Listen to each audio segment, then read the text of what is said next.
Of which, let's pivot to the live sheep export. Now, this is yet another farming industry which is about to be decimated by government legislation. In July this year, we saw the story drop that the Federal Labor Party are actually, they've solidified the fact that on May 1st, 2028, live sheep export, you're done. Now, this has been a highly controversial topic. People saying that the live sheep export, it's, RSPCA Australia, for example, saying, it's cruel, it's inhumane.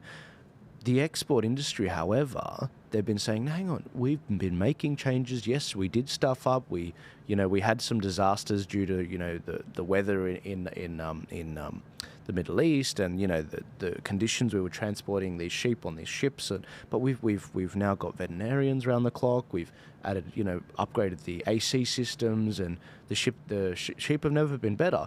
But now you're going to punish us even further by completely eliminating this trade. Yeah. I mean, it's not going to stop. These people in the Middle East, they still want these sheep, but they're just going to get them from somewhere else with less quality sort of, being taken care of. Well, there's the irony, right?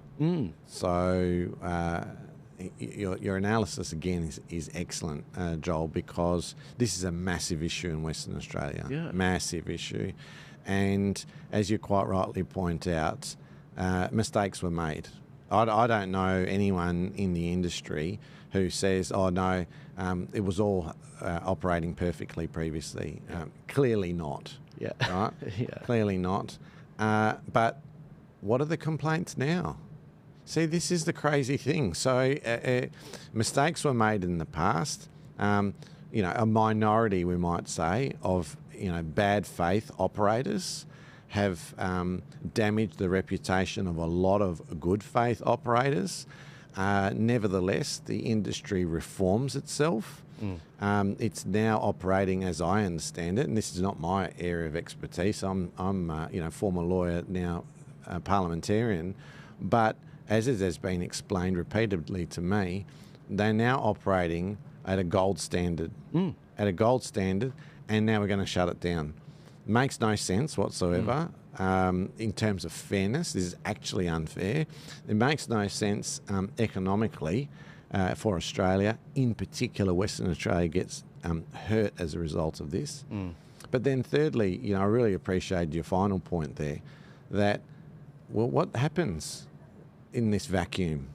If Western Australia and Australia doesn't provide this live sheep market, where do you think it's going to come from? And do you think that the standard is going to be gold, as we've been providing in recent times? None of this makes any sense. This is plainly a case of political ideology being rammed through rather than proper debate, proper consultation, an enhanced policy position. None of that's happening here, and there is a big campaign continuing in Western Australia, both with the Liberal Party and the National Party, obviously, pushing back pretty hard on that. So I think Labor's going to be punished in the regional areas outside the Perth metropolitan area, but there's plenty of people in Perth who support the farming industry. So it's going to be interesting to see how badly they get punished there too. Yeah, they had to keep the sheep rally, I think, on about the 9th of September, it might have been. And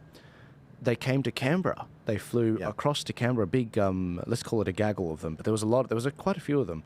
And I was learning about this industry, and I was like, oh my gosh, so this is a uniquely, a lot of people in Sydney might be like, we have heaps of that in New South Wales and Queensland and Victoria.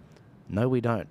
No, we don't. This is actually a uniquely WA thing. To export sheep whole and live is a unique thing. Part of the reason I think they ship it to the Middle East so much is the Middle East have certain halal practices, for example. They need the sheep to be alive.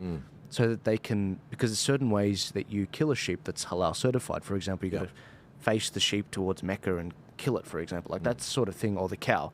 That's the sort of thing they do. And there's certain trades and bleeding processes that they follow. That's why they want the sheep alive and as it is. But they're going to kill off this whole industry. Farmers are going to commit suicide. The industry is going to be decimated. There isn't a simple pivot to a new industry. They've been saying, you can just get jobs in meat packaging, processing, and all that sort of thing. And that's and the government sort of bumped up the amount of money that they're going to receive, but it's a pittance. Yeah, and to give you an idea of just how arrogant, incompetent the Albanese government have been on this, the Western Australian Labor government, they have expressed, and their agricultural minister, Jackie Jarvis, support for the industry and concern about what the Albanese government are doing, and they're still just saying, too bad, this is what's happening, take it or leave it. Now, again, my criticism, and viewers will read into this what they like. My criticism is that the Cook Labor government and, Mr Cook and Jackie Jarvis haven't advocated strongly enough to Mr Albanese. They could be really shouting a lot louder than what they have been. So I think they've had timid voices, but if I give credit where credit's due, at least their policy position is correct. They understand that this is very important for Western Australia, but then they're going to war with the Albanese government with a few water pistols when you need to do a lot better than that. And we're seeing that, and that's the friction. That I call it little brother syndrome between WA and Canberra, because it's not the East States, it's Canberra that's the problem. And I see this situation because they do it to the eastern states on other issues. On coal, they're like, oh, let's stop exporting coal. And it's like, well, you idiot, you don't realise that brown coal from Brazil is not as efficient as Australian black coal. So you're actually going to lead to more emissions around the world rather than less if you cut off our exports to China of black coal. And then we've also got other industries in the East Coast, like the wool industry, like the sugarcane industry, like chickens and poultry and government legislation, really attacking these industries. It's amazing because we've got the worst of both worlds. We've got a protection racket with Coles and Woolies, where they destroy the farmers because there's no genuine competition, and they keep other supermarkets from coming in. But then we get regulatory pressures killing the farmers from another angle, in the worst kinds of way. And it's like, who are you serving?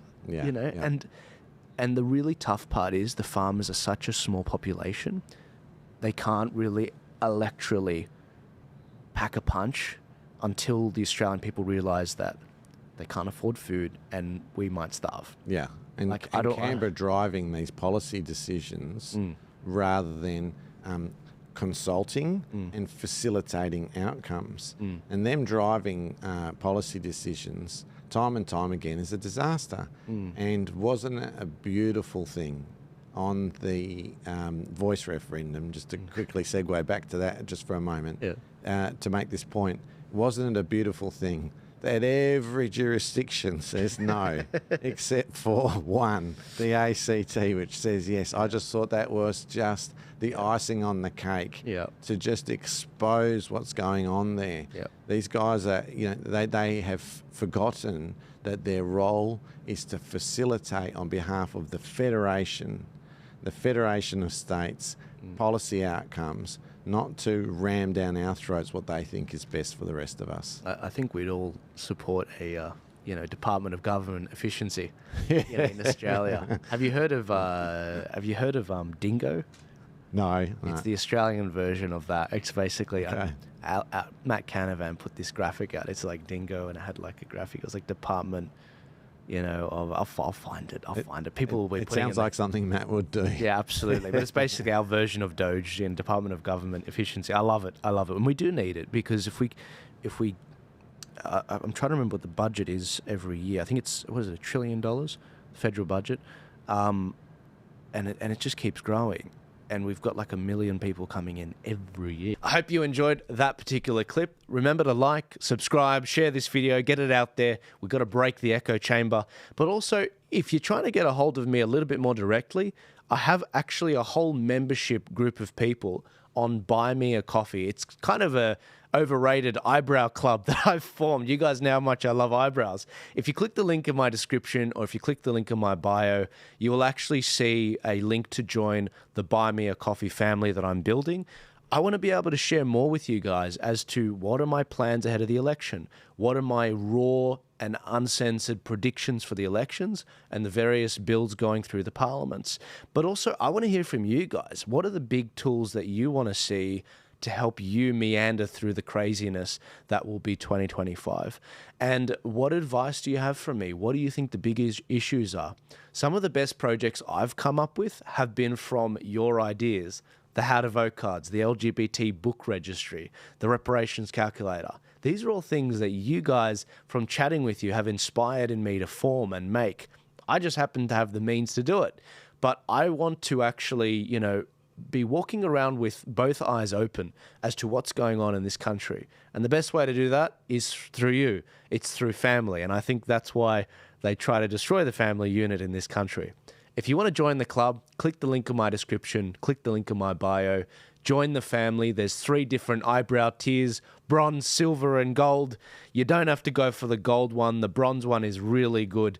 We're going to be chatting monthly on a Zoom together. We're going to be chatting about what's going on in this country, and I'm going to be able to hear about what's going on in your lives, what you guys need, and where you see things going. And I can be a little bit more raw with you and let's just say swear a little bit more, which I really want to do. I'll see you guys later. God bless you. Thank you again for your support, and I'll see you in 2025.